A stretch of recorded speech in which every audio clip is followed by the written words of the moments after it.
संत समाज, सज्जनों और देवियों, चंदूलाल ने गाया है, सतगुरु कबीर ने तो बहुत पहले गाया है।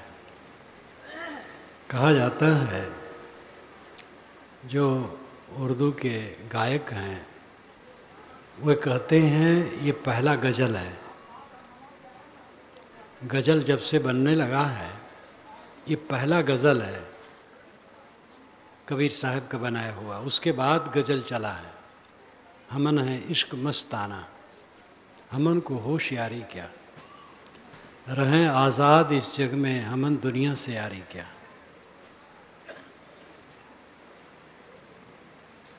हमन है इश्क मस्ताना, इश्क में हम मस्त हैं। इश्क एक बाहरी होता है, एक भीतरी। बाहरी इश्क से सब परिचित है, भीतरी इश्क से कोई बिरला परिचित है। जैसा अनुराग चाहिए, लाओत्से ने कहा है, लाओत्से पर मैं इस समय लिख रहा हूँ इसलिए उनकी बात याद आया करती है। चीन में आज से 2500 वर्ष पूर्व जब यहाँ बुद्ध थे तो वहाँ लाओत्से थे, और ऐसा बढ़िया संत की क्या पूछना। वे पहले सम्राट के यहाँ लेखागार के बड़े अफसर थे, उन्होंने उसको छोड़ दिया, एकांतवासी हो गए, साधना परायण हो गए। लगभग 100 वर्ष की उम्र में वे देश को भी छोड़ देना चाहे। काले बैल पर बैठे हुए जा रहे थे, वहाँ बैल पर बैठने का रस्म था, बूढ़े थे, सरहद पर रोक लिए गए और सरहद के अफसरों ने कहा कि आप टैक्स दीजिए तब चाहिए। उन्होंने कहा मेरे पास कुछ है ही नहीं है। कहे है, तो उन्होंने कहा मेरे पास कुछ है ही नहीं, मैं टैक्स क्या दूँ। कहे आपके पास बहुत है, वही टैक्स चाहता हूँ। तो वो रुक गए 3 दिन। उन्होंने लिखा चीनी भाषा में 5000 शब्दों में, 3 दिन में लिख दिए, छोड़ के चले गए।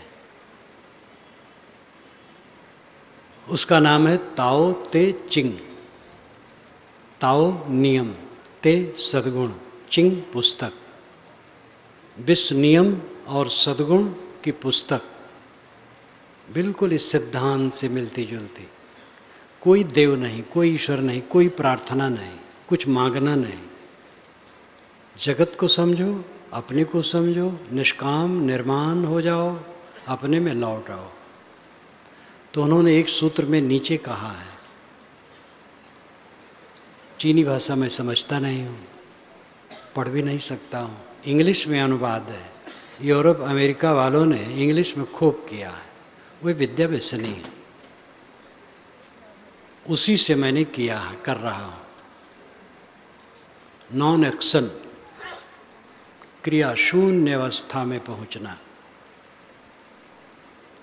उन्होंने अंतिम में वहाँ उस संदर्भ में कहा, इस पृथ्वी पर बहुत थोड़े लोग इसको जानते हैं और करते हैं, बहुत थोड़े लोग। नॉन एक्शन, क्रिया शून्य। क्रिया शून्य अवस्था निर्विकल्प अवस्था, कुछ न सोचना। हम सोचते क्या हैं? दुनिया का कबाड़। ये कबाड़ खाना संसार है, शरीर है, सब कबाड़ है, इसी को सोचते हैं, इसी में हमारा मन चिपका रहता है, इसलिए भय से भरे रहते हैं। क्योंकि जो कुछ हम सोचते हैं वो कमज़ोर है, छूट जाने वाला, छिन जाने वाला, विनस जाने वाला। सबसे निकट शरीर है और इसका कुछ ठिकाना नहीं, और इसमें ही मन हमने आज तक टिकाया है, इसलिए भय से भरे अनाद काल का समय हमारा चला गया है। अब इश्क करना है अंतरात्मा से। अंतरात्मा से इश्क करना कहो अथवा क्रिया शून्य हो जाना, संकल्प शून्य हो जाना। बोध के बाद संकल्प शून्य होने से स्थिति आती है। ऐसे न तो संकल्प शून्य कोई हो सकता है और बिना बोध के हो भी जाए तो कहाँ भटकेगा? कुछ स्थित तो चाहिए। साहब ने कहा है, साहेब साहेब सब का है, मोह अदेसा और साहेब से परिचय नहीं, बैठोगे कहीं ठौर। साहेब नाम स्वामी, परमात्मा, ब्रह्म, खुदा, गॉड सब कहते हैं, लेकिन परिचय तो नहीं है, शब्द मात्र कहते हैं। कहाँ बैठोगे? बैठने का मतलब स्थित होना। हमारा ईश्वर अगर किसी लोक में है तो मन की कल्पना है। हमारा ईश्वर अगर सर्वत्र व्याप्त है तो ये भी मन की कल्पना है। जो कुछ हम मन से कल्पना करते वही तो कहते हैं। जहाँ कल्पना खत्म हो जाती है और जहाँ से कल्पना उठती है वो तत्व क्या है? कल्पना कहाँ से उठती है? स्व से। स्व, खुद, सेल्फ, अपने से। और वहीं कल्पना शांत होती है। अपने को बोध हो, अपने का बोध हो कि मैं अविनाशी, नित्य, शुद्ध, बुद्ध, मंगलमय हूँ। मैं देह नहीं हूँ, मैं प्राण नहीं हूँ, मैं मनोमय नहीं हूँ, मैं बुद्धि नहीं हूँ, मैं आनंदमय कोश नहीं हूँ। अनुकूल प्राणी पदार्थ परिस्थितियों के मिलने पर आनंद की अनुभूति होती है, वो भी देहोपाधिक है। मैं केवल ज्ञाता, ज्ञान स्वरूप, शुद्ध चेतन हूँ, असंग, अकेला, निर्मल। मेरे में जगत नहीं है, मेरे में देखना नहीं है, सुनना नहीं है, सूंघना नहीं है, छूना नहीं है, सोचना नहीं। इसका ठीक से बोध हो, अधकचरा नहीं। और बोध होने के बाद फिर एकाग्रता का अभ्यास हो, और एकाग्रता के अभ्यास के बाद जब क्रिया शून्य की स्थिति आए तो वो अपनी स्थिति है। पहले बोध, समझ, फिर एकाग्रता का अभ्यास, फिर क्रिया शून्य स्थिति। समझ ठीक होना चाहिए। आप किसी के अंश नहीं हैं, अंशी नहीं है। आत्मा किसी का अंश या अंशी नहीं है। आत्मा स्वतः है और निर्विकार है, निर्मल है, अनादि है, अनंत है, सब समय है। मेरा क्षय नहीं, मेरी उत्पत्ति नहीं। अपने आप को पहचानो। और जो हमारा आपा बह रहा है चारों तरफ, हम खो रहे हैं अपने को, ललचा रहे हैं, रूप देख के, गंध सूंघ कर, छू कर, सोच कर, बोल कर, देख कर, सुन कर, जो हम ललचा रहे हैं और चारों तरफ बह रहे हैं, ये हमारा पतन है। बहना बंद हो जाए, एक लागे नहीं बंद होगा। अभ्यास करो। शुरू करो ये काम, कम करो। जितना बहते थे उसमें कम करो। घटाते घटाते घटाते ऐसी स्थिति आए कि बहना एकदम बंद हो जाए। बहने का अर्थ क्या है? ललचा जाना। किसी का मकान देखे ललचा गए, किसी की गाड़ी देखे ललचा गए, किसी का सुंदर रूप देखे ललचा गए, किसी की संपत्ति देखे ललचा गए, किसी की कीर्ति देखे ललचा गए, किसी का पद देखे ललचा गए। लालच मात्र अपना पतन है, अपनी दरिद्रता है। धन से कोई धनी नहीं होता है, संतोष से धनी होता है। यश से कोई सुखी नहीं होता है, संयम और सेवा से सुखी होता है। अपने पर संयम हो और दूसरे के लिए जो बन सके सेवा हो, इससे सुखी होता है इंसान। यश से सुखी नहीं होता है। ललचाना हमारा बंद हो, मेहनत करेंगे तब होगा, धीरे धीरे होगा। ललचाना जब बिल्कुल बंद हो जाता है तब आदमी बादशाह हो जाता है, अंतर का बादशाह। बहाना बंद हो जाए। इश्क ये भीतर का इश्क है, हमन है इश्क मस्ताना। हम मस्ताना इश्क, हम अंतर में प्रेम में मग्न हैं, इश्क में मस्ताना है। हमन को होशियारी क्या और दुनिया से यारी क्या। दुनिया से यारी क्या मतलब नहीं है कि दुनिया के लिए सद्भाव नहीं है। दुनिया का मतलब चमक दमक से, लोगों के लिए तो उसके मन में करुणा है। चमक दमक से कोई प्रेम नहीं है।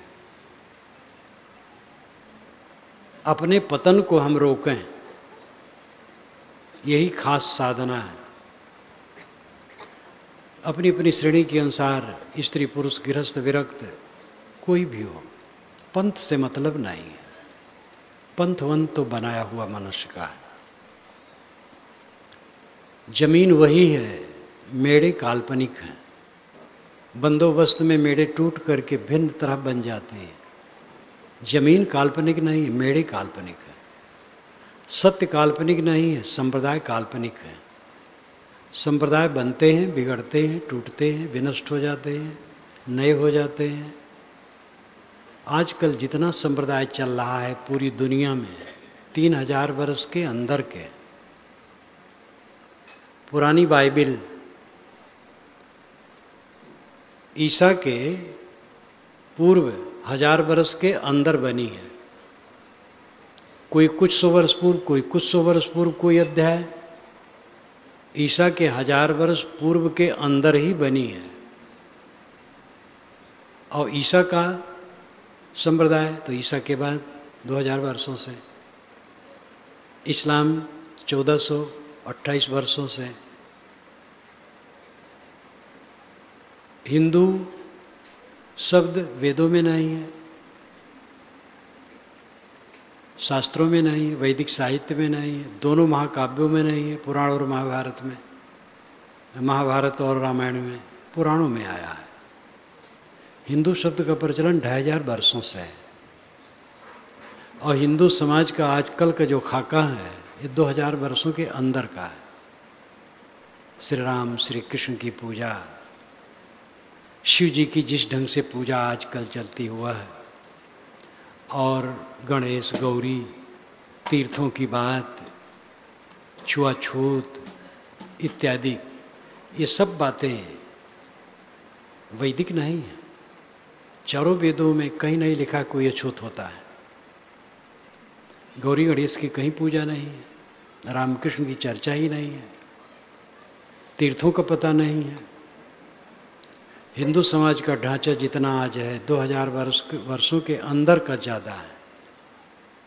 बौद्ध 2500 वर्ष से हैं, जैन पुराने हैं, लेकिन उनका भी 2000 वर्षों से ही ज़्यादा जोर हुआ है, 2500 वर्षों से। जैन साहित्य महावीर स्वामी के बाद बने हैं, और बाद ही नहीं 1000 वर्ष के बाद बने हैं। महावीर स्वामी के सामने जैन संप्रदाय का एक पर्चा भी नहीं था। और जितने पुराने संप्रदाय उनमें भी परिवर्तन बहुत हुआ है। तो धरती तल के जितने संप्रदाय हैं वो 2500 वर्ष 3000 वर्ष के अंदर सब के सब है। और ये दुनिया कब से है? अनादि से है, सदा से है। क्या हम अहंकार करें किसी संप्रदाय का? और संप्रदाय बदलते हैं, रूप उसका बदलता है, और बदलता है, और बदलता है। नई नई बातें उसमें जुड़ जाती हैं, पुरानी बातें गल जाती हैं, मिट जाती हैं। संप्रदाय बड़ी चीज नहीं है, बड़ी चीज है सत्य। सारा दुख कहाँ है? जो हम बहाते हैं, इसमें है सारा दुख। भूख लगी है, पीड़ित हैं, और किसी के खेत में से फल तोड़ के खा लें, कोई पाप नहीं है। भूख लगी है, पीड़ित है, खा लिया, कोई हर्ज नहीं। और अगर वो देखेगा, समझदार होगा, तो कहेगा कोई बात नहीं। पाप तो हम करते हैं, भूख नहीं लगी है। घूस लेने वालों को भूख लगी है, मिलावटबाजी करने वालों को भूख लगी है। बड़े बड़े गमन होते हैं, बड़े बड़े गबन, क्या भूख लगी है उनको? चोरी डाका कितना कुकर्म होता है, वो भूखे नहीं है।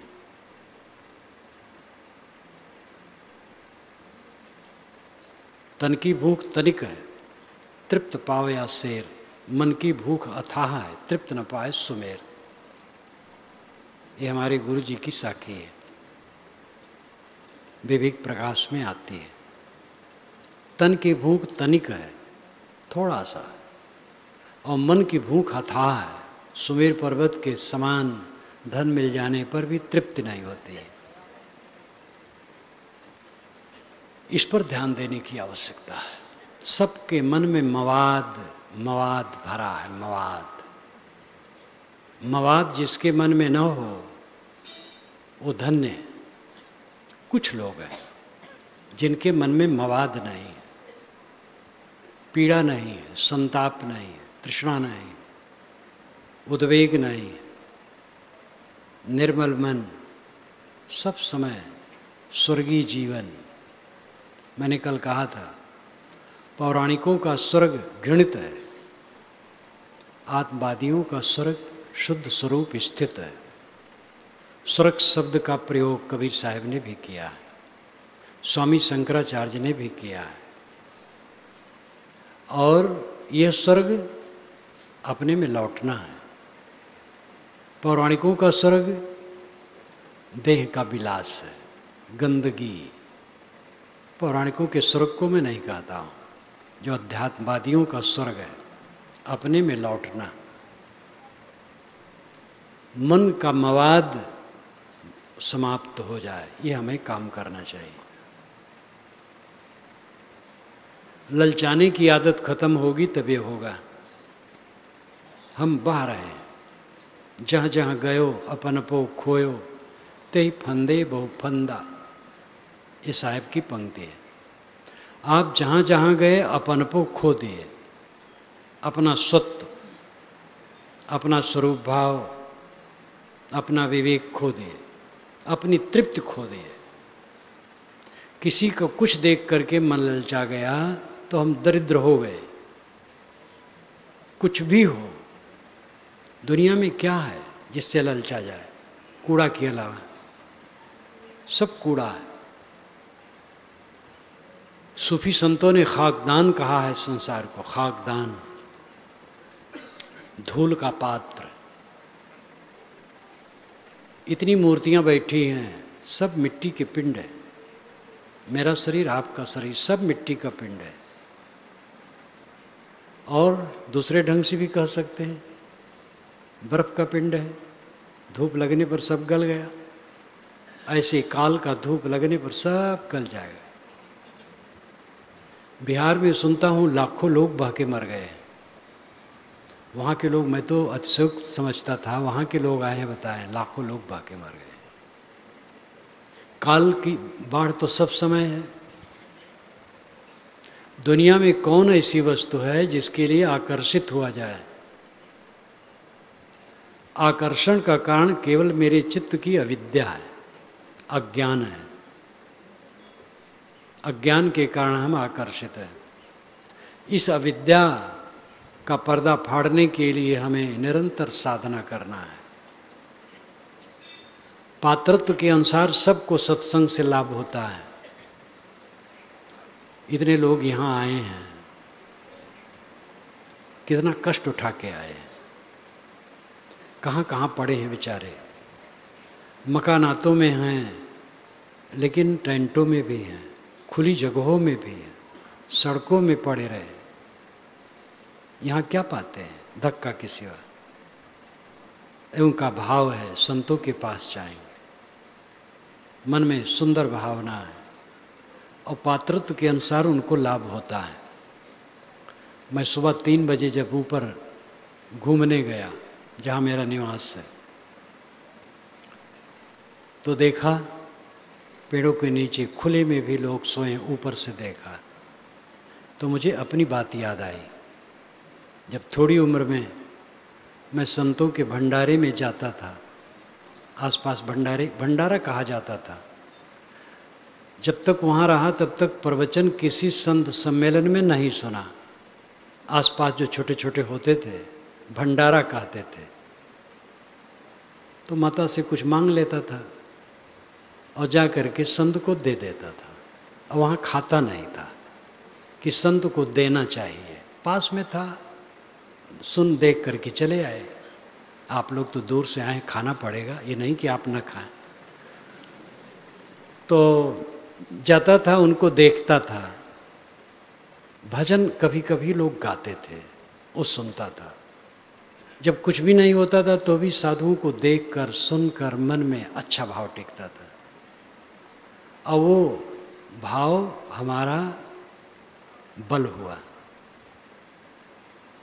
संतों की संगत में जो धक्के खा करके भी लोग पहुँचते हैं और कष्ट उठा करके वहाँ 1 दिन 2 दिन 3 दिन रहते हैं, उसका फल उनको बहुत होता है।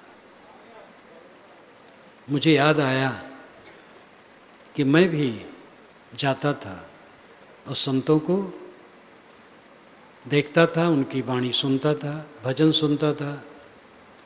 पहली बार 50 या 51 है, जब मैं बढ़हरा अपने गुरु आश्रम पर गया। श्री राम सूरत साहब हमारे गुरुदेव, जब परिचय हुआ, संपर्क हुआ, उनको बुलाया, फिर वे कहे तुम मेरे यहाँ भी आओ, अब तुम्हारे यहाँ मैं आ गया। तो उसके आगे भंडारा था, तो मैं उनके पास गया। तब संतों को, पारखी संतों का समूह देखा, उनकी स्वच्छता, उनके विचार पहली बार आकर्षित किया सब। तो संतों के पास जाने से पात्रत्व के अनुसार सबको लाभ होता है। आप लोग उसी तरफ अग्रसर हैं, लेकिन तेज काम कीजिए, धीरे धीरे नहीं। सब स्वाध्याय रत रहिए, ज्ञान का ग्रंथ पढ़िए। एक याद और बताऊं, कबीर पंथ की पहली पुस्तक मिली थी मुझे, निर्मल सत्य ज्ञान प्रभाकर, निर्मल साहब का बनाया हुआ, जो अजगैबा के संत थे और बस्ती जिले में पढ़ता था। अब संत कबीर नगर हो गया है, मगहर के पास है। उनकी वाणी निर्मल सत्यज्ञान प्रभाकर मूल मात्र था। एक पंडित जी ले करके मेरे पास आए। मेरी उम्र उस समय 17-18 की थी। उन्होंने कहा ए भैया देखो ये पुस्तक देखो। तो पुस्तक देखा, बहुत तर्कपूर्ण पुस्तक। तो चित्त को मेरे आकर्षित उसने किया, लेकिन साथ साथ मुझे थोड़ा थोड़ा कष्ट भी होता था पढ़ करके। मैं उस समय राम, कृष्ण, विष्णु और शिव, ये 4 की उपासना करता था। और ओम नमो भगवते वासुदेवाय, ओम नमः शिवाय, गायत्री मंत्र और राम मंत्र, ये 4 जपता था। और अकेले में भगवान के लिए रोता था कि आपका दर्शन कब होगा। और सपने में तो बात करता था। इतना अनुराग। और निर्मल सत्य ज्ञान प्रभाकर, खरा ज्ञान, लेकिन बहुत आकर्षक। तो मन उसमें लगा, लेकिन उनसे कहा दे दो पढ़ूंगा, कहे नहीं तो आज ही लौटाना है। फिर मुझे धीरे से वो पुस्तक मिल गई। कबीर पंथ की पहली पुस्तक हमें निर्मल सत्य ज्ञान प्रभाकर मिली है, जो मूल रूप में थी। 3 वर्ष तक वहीं रहा जहाँ शरीर जन्मा। उसके बाद गुरु जी की शरण में बिल्कुल आ गया 53 में, सन 1953 में। बीच बीच में होता था कि मैं इस पर टीका करूं। ऐसा संयोग आज तक नहीं कर पाया था। गत वर्ष में किया और इस वर्ष में वो छप गई है, टीका सहित पूरी छप गई है। जो चाहे बुक स्टॉल से ले सकते हैं। उस पुस्तक ने मुझे बहुत प्रभावित किया। फिर मैं कहूँ इन संतों से मिल करके, क्या सही केवल कबीर साहब जानते थे और कोई नहीं जानता था? आप लोग बहुत खंडन करते हैं। तो संत कहें घबराओ मत, खंडन नहीं करते, सत्य कहते हैं। और ये नहीं कहते दूसरे लोग नहीं जानते हैं, घबराओ मत। मैंने गुरु जी से प्रश्न किया, महाराज नरसिंह भगवान खंभा फाड़ के निकल आए कि वो भी झूठ हो जाएगा? मैं समझा कि बहुत बड़ा तर्क मैं कर रहा हूं, तो सब हंसने लगे। धीरे धीरे बीजक मुझे मिला, पूर्ण साहिब की त्रिज्या, ये सब पुस्तकें पढ़ी। 3 महीने में हमें पूरा संतोष हो गया और कबीर के विचारों में रमने लगा। कबीर का विचार मतलब सत्य का विचार। कबीर का विचार कोई पंथ का विचार नहीं। कबीर पंथ तो पीछे बना है। कबीर पंथी नहीं थे। पूरे बीजक में कबीर पंथ शब्द नहीं है और किसी भी उनकी ग्रंथावली में कबीर पंथ शब्द नहीं है। ये तो लाखों लोग हो गए तो पीछे वो पंथ बनेगा ही, कुछ उसका नियम होगा ही, शाखा पर शाखाएं होगी, संसार का स्वभाव है। तो निर्मल सत्यज्ञान प्रभाकर ने मुझे प्रभावित किया। मैंने भूमिकम लिखा है कि ऐसा संयोग पड़ा कि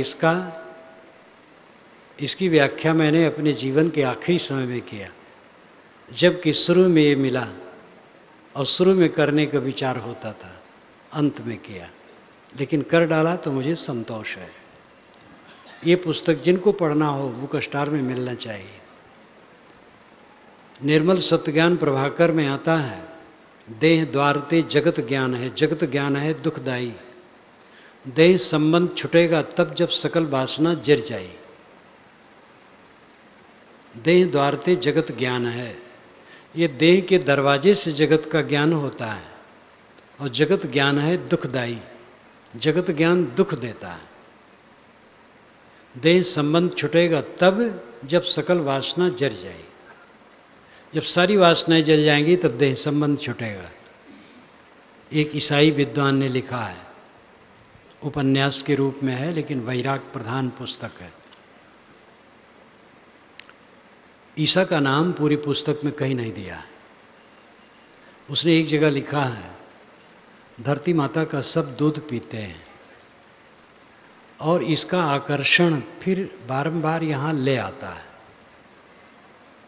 जन्म होता है, आदमी कुछ दिन रहता है और काल उसके शरीर का वियोग करा देता है और धरती का आकर्षण उसको फिर खींच लाता है। जब दूध पीने की इच्छा बिल्कुल खत्म हो जाएगी, धरती का दूध पीने की इच्छा बिल्कुल खत्म हो जाएगी। लाक्षणिक शब्दों में है, इस संसार का कोई आकर्षण जिसको नहीं रह जाएगा फिर वो नहीं आएगा, फिर नहीं भटकेगा। उसकी थ्योरी बिल्कुल हम लोग सरीखे, ये वैज्ञानिक है, लॉजिक है।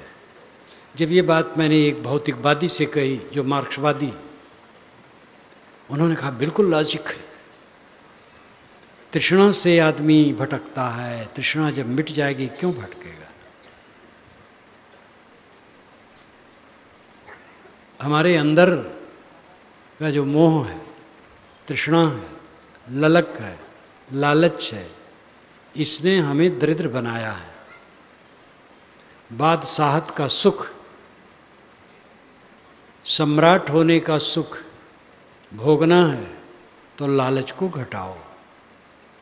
सरपंच हो के, प्रधान हो करके बड़े नहीं होगे, एमपी एमएलए हो करके बड़े नहीं होगे। एक विधायक मेरे सामने आए, दूसरे सज्जन ने उनको आशीर्वाद दिया, शुभकामना की, मैं आपको मुख्यमंत्री रूप में देखना चाहता हूँ।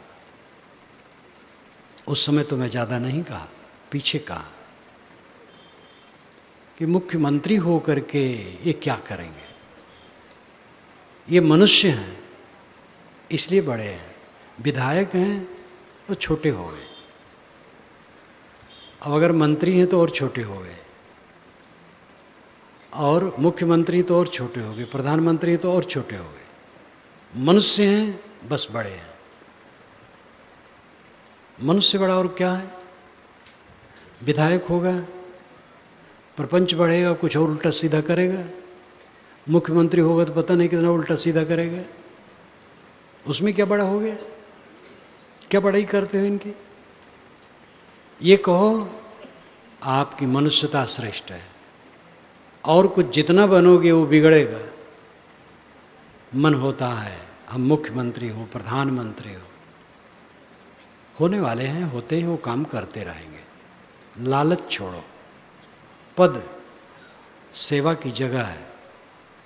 सावधान न रहे, आप लोग कहते हैं तप से राज, राज से नरक। तप से राज होता है और राज से नरक होता है। गुरु बन कर के भी अगर गुरुत्व को न समझा तो पतन है। हम किसके गुरु हैं? किसी के गुरु नहीं, सब मित्र हैं। सेवा करना है। गुरु जो बना वो भटका, गुरु न बने, सेवा कर दे। कुछ लोगों को जिम्मेदारी निभानी पड़ती है गुरुत्व की, लेकिन गुरुत्व की जिम्मेदारी के लिए भी भारतीय परंपरा ही में नहीं, पूरे विश्व में विधान क्या है? विधान यह है कि साधक पहले जिज्ञास होता है, फिर मुमुक्ष होता है, फिर साधु होता है, फिर संत होता है, फिर गुरु होता है। जिज्ञास ज्ञान की इच्छा वाला। सब लोग कमाते खाते हैं और दुनिया में उलझे रहते हैं। कुछ ऐसे होते हैं कि मैं कौन हूँ, जगत क्या है, दुख क्यों है, दुख से छुटकारा कैसे मिले, ये जिज्ञासा मन में होती है। कुछ लोगों को होती है, वे जिज्ञासु हैं, ज्ञान की इच्छा वाले। जब किसी गुरु से मिले, समझ हुई, तब उनको मुमुक्षा होती है, मोक्ष की इच्छा। जब समझ में आ गया तो जो गलत है उसको छोड़ने की इच्छा होती है, मोह माया। फिर वे साधुत्व की तरफ बढ़ते, साधना करते हैं। कभी मन से हारते हैं और कभी मन पर विजयी होते हैं। इस हार जीत में लगे लगे फिर एक दिन ऐसा आता है कि पूरी विजय हो जाती है, फिर हार नहीं होती है, पूर्ण आत्मसंतुष्ट, तो वो संत है। सत से संत शब्द बना है, सत में स्थित हो गया, तब वह गुरुत्व का काम करे तो अच्छा है। पहले गुरु बन गया, जिज्ञासा तक नहीं है, मुमुक्षा तक नहीं है, तो अपने खराब करेगा, दूसरे खराब करेगा। गुरु प्रायः गुरु झींकते रहते हैं, चेलों की निंदा करते रहते हैं, बुराई करते रहते हैं, और उनको लगता है कि हमारी सेवा ठीक से नहीं हो रही है, हमारा आदर ठीक से नहीं हो रहा है। गुरु बनने से कोई फायदा नहीं, गुरु बनना भी बेकार है। मनुष्य बनो। मनुष्य हो बनना क्या है? मनुर्भव जनया दिव्यम जन्म। मनुष्य हो, दिव्य जन समाज पैदा करो। स्वयं मनुष्य रहो, और आप मनुष्य हैं तो समाज की एक कड़ी हो गए, तो दिव्य समाज हो गया। आपको देख करके और लोग भी होंगे। अपने को ठीक करो। कुछ होना नहीं है, ये होने का रोग तकलीफ देता है। हम जो कुछ होना चाहते वही गड़बड़ है। नाम है सब, ये नाम तकलीफ देते हैं। जन्म हुआ, एक एक नाम आया, और नामों की कल्पना बढ़ी, और उसी नाम की कल्पना में हम उद्वेगित रहते हैं, नामों की कल्पना में उलझे रहते हैं। नाम रूप दोनों मिथ्या हैं। अपने मन को संभालो, विकारों को दूर करो। मैं कह रहा था कि संतों की संगत में जाते जाते सकारात्मक बुद्धि है तो ग्रहण होता चला जाता है, और धीरे धीरे परिवर्तन आता जाता है। जो जितना जोर से लगते हैं ज़्यादा परिवर्तन होता है। स्वाध्याय, ध्यान, चिंतन, सेवा से प्रगति होती है। सेवा से चित्त शुद्ध होता है। अपनी शक्ति से सेवा करो, तन से, धन से, ज्ञान से, बुद्धि से, जो आपके पास शक्ति है, सेवा में उसकी सफलता है। सेवा से चित्त शुद्ध होगा। स्वाध्याय से ज्ञान वर्धन होगा, चिंतन से मोह टूटेगा, एकाग्रता से शांति की तरफ हम बढ़ेंगे। निर्विकल्प समाधि में पहुंचने पर पूरी स्थिति होगी। एक क्रम है, पहले सत्संग है, संत की संगत करें। जितने संत हैं वेश देख करके हमारे मन में सद्भाव जगता है, इसलिए वेश भगवान को भी नमस्कार है। और फिर ज्ञान की चर्चा से विचारों में परिवर्तन आता है। जो दृढ़ होकर के लग जाते हैं उनके जीवन में जल्दी जल्दी परिवर्तन होता है। ये अपना व्यक्तिगत विषय है। कुछ सज्जन प्रश्न करते हैं, कल्याण अवस्था श्रम साध्य है कि कृपा साध्य है? कृपा संत गुरु की बहुत है। भक्त संत गुरु इन सब की कृपा है। एक एक ठोकर देते हैं, अपना जगना चाहिए। हमें याद है गृहस्थों और भक्तों के वचन से मुझे बड़ी प्रेरणा मिली। शुरू में सब समय मिलती है, संतों से मिली, गुरु जी से मिली, पूरी सत्ता से मिलती है। जो हमें उपदेश देते हैं, निर्देश करते हैं, उनकी कम कृपा नहीं है। अब जो हमें करना है वो दूसरी की कृपा से कैसे होगा? हमारे मन का दृष्टा कोई दूसरा नहीं हो सकता है। हमारे मन का दृष्टा हम खुद हैं। अपने मन को देखें और अपने मन के कबाड़ को निकालें। हमारे मन में जो कबाड़ है हमने ही इकट्ठा किया है, हम उत्तरदायी हैं। कल मैंने थोड़ा सा कहा था, भगवान की माया सबको नचा रही है। लोग कहते हैं, झूठ कहते हैं, भ्रम में पड़ के कहते हैं। भगवान दुर्जन नहीं होता है, दुर्जन सबको नचाता है। बिगाड़ानंद का नाम तो आप लोगों ने सुना होगा, कभी कभी मैं भी कहता हूँ। सज्जन ही कहना चाहिए। एक सज्जन थे एक गांव में जो सबका काम बिगाड़ते थे। बुलाओ तो न बुलाओ तो वो पहुंच जाते थे और सबका काम बिगाड़ते थे। कोई ज़मीन बेच खरीद रहा है, पहुंच गए। दोनों से कहते थे मुझे कुछ दो, नहीं बिगाड़ूंगा। कोई नींव डाल रहा है मकान बनाने के लिए, पहुंच गए।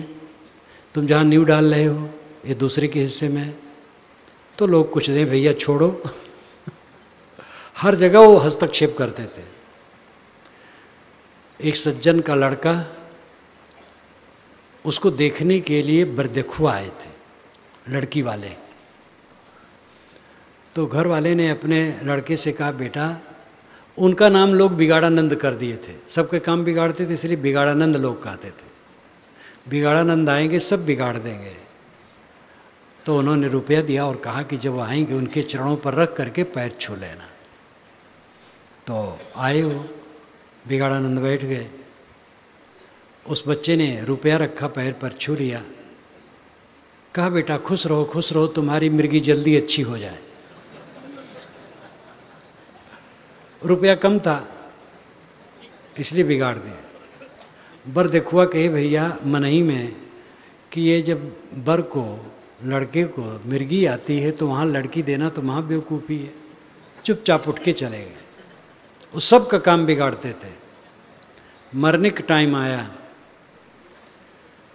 तो उन्होंने गांव वालों को बुलाया कि भाई मैं मर रहा हूँ, मैं सब का काम बिगाड़ा हूँ। मुख से कह करके मैंने बहुत गलत किया है। मैं प्रायश्चित करना चाहता हूँ।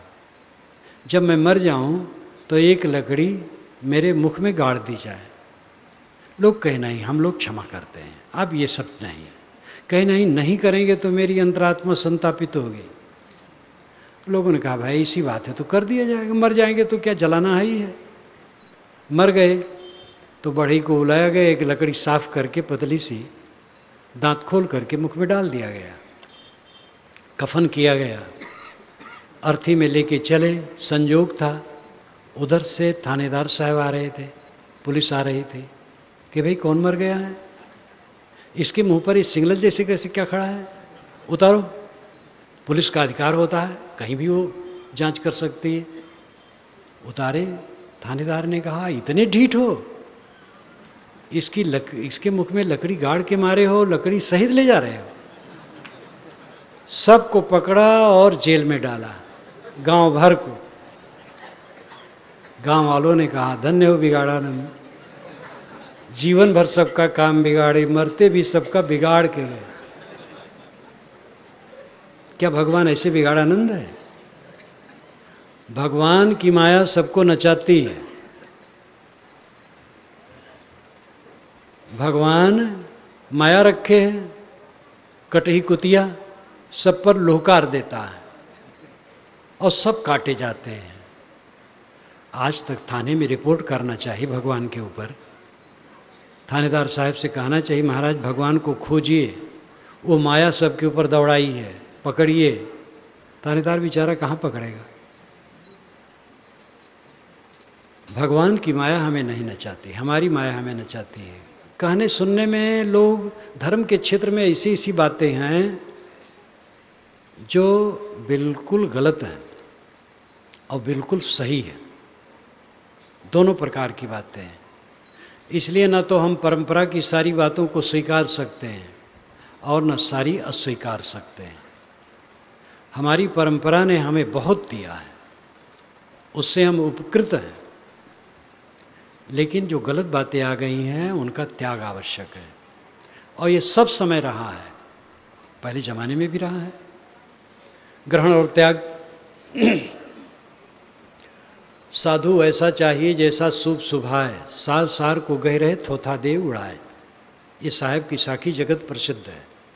साधु का मतलब सज्जन को ये चाहिए कि शुभ स्वभाव बने। सूप में रख करके चावल फटक दिया गया, भूसी उड़ गई, चावल रह गया।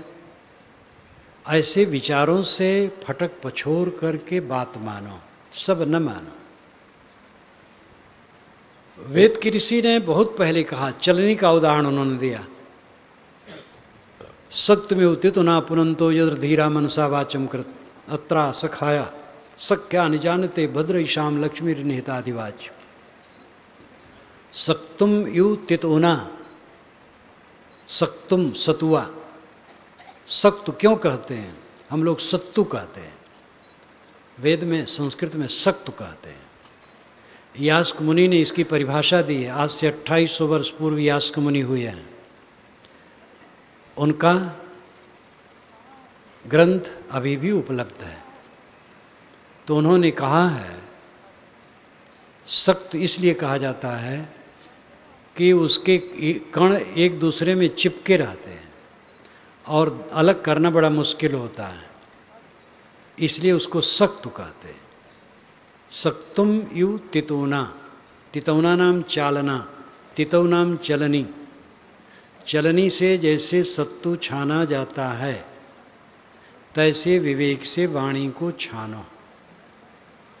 गेहूं का पता वेदों में नहीं लगता है, आटा का पता नहीं लगता, सत्तू का पता लगता है, जौ का वर्णन आता है।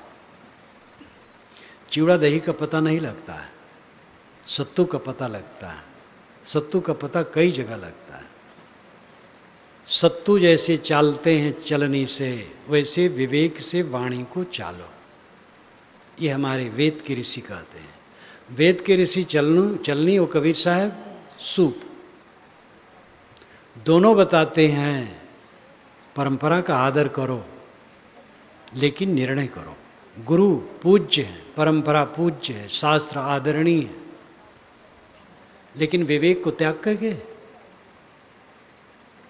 परंपरा में गलत चीज़ आ गई है, उसका त्याग करना है। त्याग किया गया है। हवन तर्पण होता था, यज्ञ होता था, बहुत पशु मारे जाते थे। एक अश्वमेध यज्ञ में 300 पशु कटते थे। सोचिए 300 पशु जहाँ कटे हैं, कैसा बीभत्स होगा। भारत में बहुत दिनों से सब बंद हो गया है। ईश्वर और देवता के नाम पर हत्या, ये जंगली युग की देन है और वो शास्त्रगत हो गई है मतों में। लेकिन कम से कम भारतीय परंपरा में ये विचार काफ़ी क्षीण हो गए हैं, परिवर्तन हो गया है। नारियल जो हवन में जलाया जाता है इसका वही है प्रतीक। कम से कम श्रीमद् भागवत के अंत में जब हवन होता है तो एक समूचा नारियल उसमें तोल लपेट कर मंत्र से अभिषिक्त कर हवन में डाला जाता है। तो यही है भाई, किसी पशु को नहीं मारेगा, ये नारियल ही मानो हो गया। ये परिवर्तन आया। तो विवेकी बनो। जो कुछ लिखा है सब सच नहीं है और सब झूठ नहीं है। किसी ग्रंथ में कुछ गलत होने से सब त्याज्य नहीं है और सही होने से गलत भी ग्रहण करने योग्य नहीं है। अति श्रद्धावादी सब कुछ को मानने के तैयार हैं और बुद्धिवादी सब कुछ को छिन्न करने के तैयार हैं। आज का जमाना बहुत द्वंद्व का है, सब समय रहा है, लेकिन आज का द्वंद्व का जमाना क्यों ज़्यादा है? क्योंकि विज्ञान ने बहुत साधन पैदा कर दिया है। परंपराएं टूट रही हैं। ब्राह्मण पंडित लोग घबरा रहे हैं कि पंडिताई हमारे बच्चे नहीं करना चाहते, धर्म लुप्त हो जाएगा। मैं कहता हूँ धर्म लुप्त नहीं होगा, परिवर्तन आएगा। सत्य सदैव जीवित रहता है।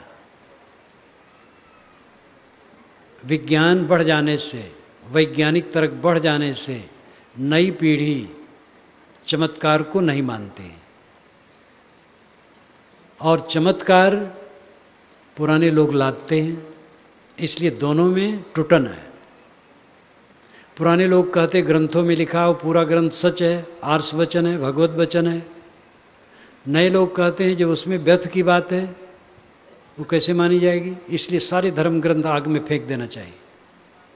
पुराने लोग कहते सारे ग्रंथ ज्यों के त्यों मान लेना चाहिए। कबीर बीच में है, वह कहते हैं धर्म ग्रंथों के उचित बातों को मानो, जो उचित ना है न मानो। विज्ञान आज बढ़ा है, कबीर 600 वर्ष पूर्व हुए हैं, 610 वर्ष हो गए उनके जन्म हुए, और उस जमाने में उन्होंने जो बात कही विज्ञान से टकराती नहीं है। कितना अद्भुत है। वह उनकी बात आज के युवकों के लिए, आज के बूढ़ों और युवकों के बीच में समाधान के लिए कबीर वाणी जितनी सशक्त और समर्थ है, अद्भुत है। कबीर महातर्कबाज है और महासंत है। हम लोग कबीर को सदगुरु कहते हैं, कबीरपंथी लोग। विद्वान लोग या दूसरे मत वाले उनको संत शिरोमणि कहते हैं।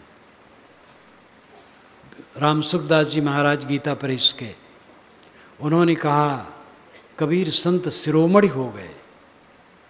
एक नहीं अनेक कहते हैं, भिन्न मत वाले सभी कहते हैं। कबीर का आदर हर जगह है। क्यों? क्योंकि वे ऐसे बिंदु पर खड़े थे जहाँ सब मिलता है। हजरत शाह द्विवेदी ने लिखा है कि लोग अपने अपने रास्ते में चलते इसलिए अपने रास्ते को जानते हैं। कबीर चौराहे पर खड़े हैं जहाँ सबका रास्ता मिलता है, इसलिए सबको जानते हैं।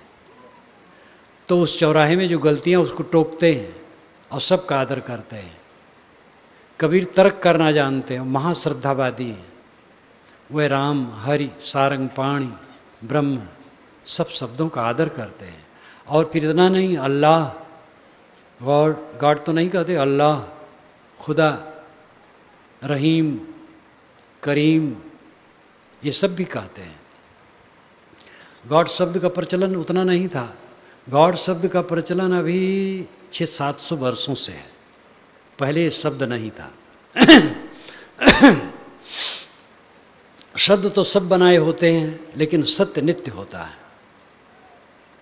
पुरानी परंपरा और नई परंपरा में टुटन है। कबीर वाणी का मनन चिंतन हो तो आदमी स्वस्थ विचार से जब हो जाएगा तो ग्रंथों का, परंपरा का आदर करेगा, गलत चीज़ों को छोड़ देगा। कई लोग मुझसे मिल कर के कहे हैं कि राम कृष्ण के प्रति मेरी श्रद्धा नहीं रही। हिंदू थे वो, लेकिन आपकी पुस्तकें जब से पढ़ने लगा तब से उनके प्रति श्रद्धा हो गई। क्योंकि आपने उनके मानवीय स्वरूप को चित्रित किया है। और रामायण रास की भूमिका में मैंने इसको लिखा, ये यथार्थ लिखा है, कोई मेरे मन की कल्पना नहीं है। राम का रामत्व उनके त्याग में है। जब वे सुनते हैं 14 बरस का वनवास, शाम को बताया गया था राजगद्दी, सुबह सुनते हैं वनवास। वाल्मीकि रामायण में आया है कि उनको शोक नहीं हुआ। ये उनका रामत्व है। राम और कृष्ण और जितने महापुरुष हैं, ये सब हमारे सिर मुकुट हैं। मोहम्मद, ईसा, दाऊद, बुद्ध, महावीर, नानक, कबीर, दुनिया के जितने महापुरुष हैं सब हमारे सिर पर हैं। और सारे संप्रदाय हमारे आदरणीय हैं, सारी परंपराएं आदरणीय हैं, कौन अपना नहीं है। कुछ लोग कहते हैं ये फिरका ने यहाँ नहीं रहना चाहिए। हिंदू हिंदू के घर में डाका डालते हैं, ब्राह्मण ब्राह्मण को ठगते हैं, मुसलमान को ठगते हैं। पाकिस्तान में नमाज पढ़ते समय बम विस्फोट होता, वो बम विस्फोट करने वाले हिंदू नहीं मुसलमान हैं। मुसलमान को मारते, हिंदू हिंदू को मारते हैं जहाँ पे बेक नहीं है। कौन पर आया है? ये मन का विकार छोड़ना है और सब में प्रेम की गंगा बहानी है। कोई हिंदू मुसलमान नहीं है, कोई ब्राह्मण शूद्र नहीं है, कोई अपना पराया नहीं है। पंथ भी ये नाम है बस।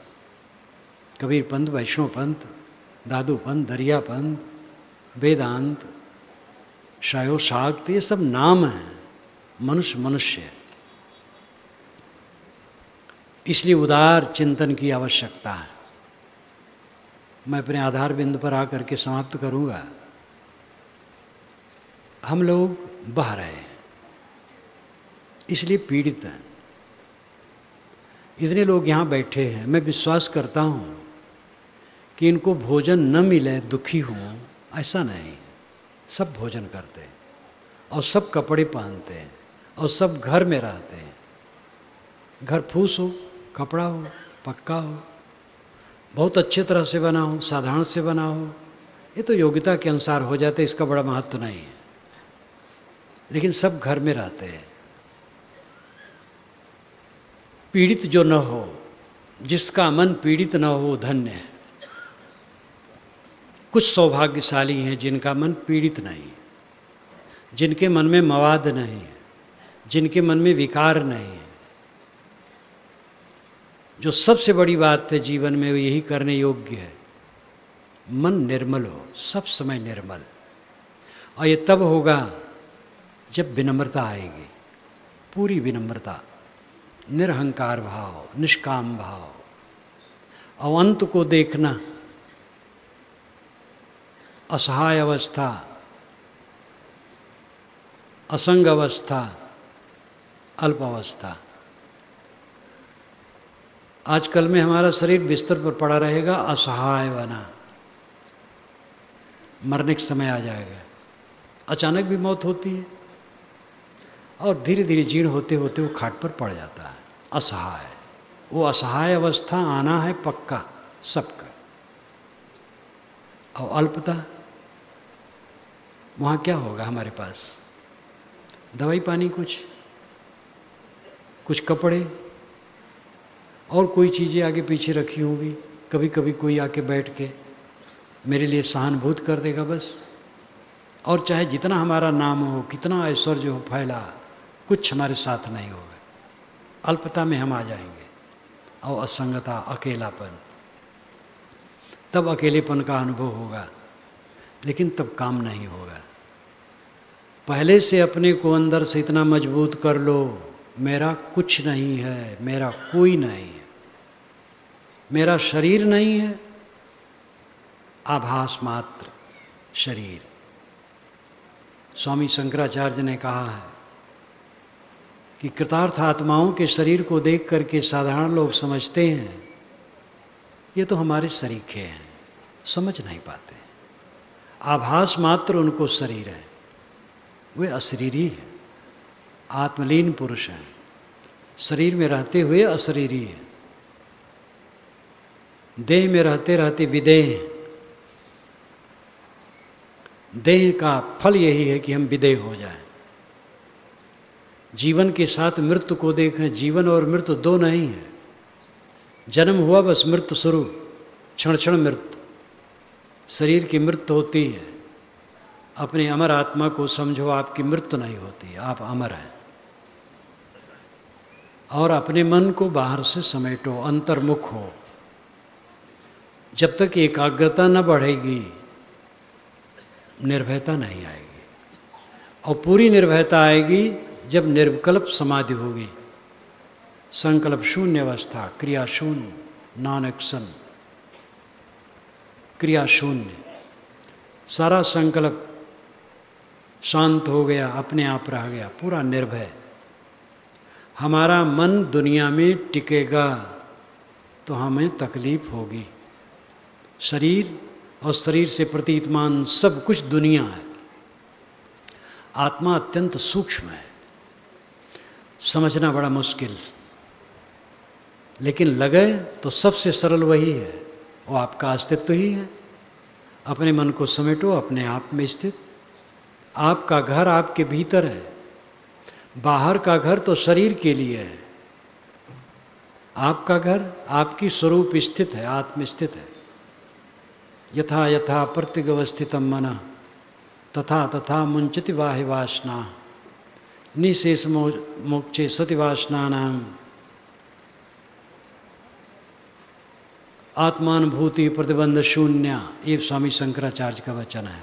जैसे जैसे मन एकाग्र होता जाता है, संकल्प छोड़ता जाता है, अंतर्मुख होता जाता है, तैसे तैसे प्रतिबंध शून्य आत्मस्थित का अनुभव होता है। संतो सहज समाधि भली, जो साहेब ने कहा, सहज समाधि क्या है? आपका सहज स्वरूप शुद्ध चेतन आत्मा है। अपने आप रह जाना सहज समाधि। अगर हम चतुर्भुज श्याम सुंदर का ध्यान करते हैं तो असहज समाधि है। कबीर साहब का ध्यान करते हैं, तथागत बुद्ध का ध्यान करते हैं तो असहज समाधि है, बनावटी। क्योंकि कुछ सोचते हैं और सोचना मात्र जब बंद हो जाता है तो सहज समाधि है। कुछ न सोचना सहज समाधि है। संकल्प शून्य अवस्था सहज समाधि है। इस सहज समाधि में पहुंच करके सारे क्लेशों का अंत है, सारा भय समाप्त है। हमारा मन देह पर टिका है, इसलिए हम भयभीत हैं। देह से हट करके आत्मा पर लगना चाहिए। जितना आत्मनिष्ठ होते जाएंगे हमारा दुख समाप्त होता जाएगा। सबके मन में दुख का मवाद भरा है, सब भयभीत हैं, सब पीड़ित हैं, सब शिकायत से भरे हैं। पत्नी की शिकायत, पति की शिकायत, पुत्र की शिकायत, भाई की शिकायत, पड़ोसी की शिकायत, भगवान की शिकायत, भगवान ने हमें ये नहीं दिया, वो नहीं दिया। देवता की शिकायत, शिकायतें शिकायत। जिसके चित्त से शिकायत बिल्कुल खत्म हो जाती है, जिसका मन सब समय तृप्त आनंद कंद, वो कृतार्थ आत्मा है। हम सबको चाहिए इस दिशा में आगे बढ़ें, सत्संग करें, स्वाध्याय करें, सेवा करें, साधना करें, चित्त को शोधें, अंतर्मुख हों, सब ध्यान करो, अभ्यास करो ध्यान का। ध्यान क्या है नाम की एक पतली सी पुस्तक मेरी है, उसका आप मनन करें तो उसमें सहयोग मिलेगा। और भी जहाँ जो उपलब्ध हो, योग दर्शन तो विशाल ग्रंथ है उसकी अपेक्षा। मनन करें, ध्यान करें, एकाग्रता लें, मानसिक संताप से मुक्त हो। मानसिक संताप से मुक्त होना जीवन की कृतार्थता है। धन की संपन्नता, परिवार की संपन्नता, पद की संपन्नता, प्रतिष्ठा की संपन्नता, सुयश की संपन्नता ये दिखावा है, क्षणिक है। चित्त की पवित्रता की संपन्नता, एकाग्रता की संपन्नता, ये परम है, यही आपका धन है। इश्क, जो सद्गुरु ने कहा हमारे इश्क मस्ताना, इश्क में मस्ताना वो अंतर्मुखता की बात है। ये चलना राह नाजुक है, उन्होंने कहा ये नाजुक रास्ता है, इसमें कुछ लेके नहीं चल सकते हो, सब छोड़ के चलना होगा। अस्मन्वती रेते समरबद्धम उत्तिष्ठत। ऋषि ने कहा है कि बड़े जोर से धारा बहती है, पत्थरों से भरी हुई। उठो, जागो, सावधान हो करके चलो, बह न जाओ। अत्रा जहाँ में असन्न सेवा, जो असत और अशिव है यही छोड़ दो, पार हो जाओगे तो सब मिल जाएगा। एक नदी पार करना है जो पत्थरों से भरी और तेज है, और हम बोझा लेकर के तैरना चाहते तो डूबेंगे। ये संसार नदी बड़ी भयंकर है। अहंता ममता की बोझा लेकर के तैरना चाहेंगे तो डूबेंगे। अहंता ममता की का बोझा डाल दो। ये चलना राह नाजुक है, हमन सिर बोझ भारी क्या। सिर पर बोझ जो हम रखें अहंता ममता की, उसको उतार दें। अहंकार शून्य निष्काम हुए बिना परमानंद की प्राप्ति न होगी। मनन करें, चिंतन करें, इस दिशा में बढ़ें, यही मेरी शुभकामना है। मैं अपनी वाणी को विराम देता हूँ।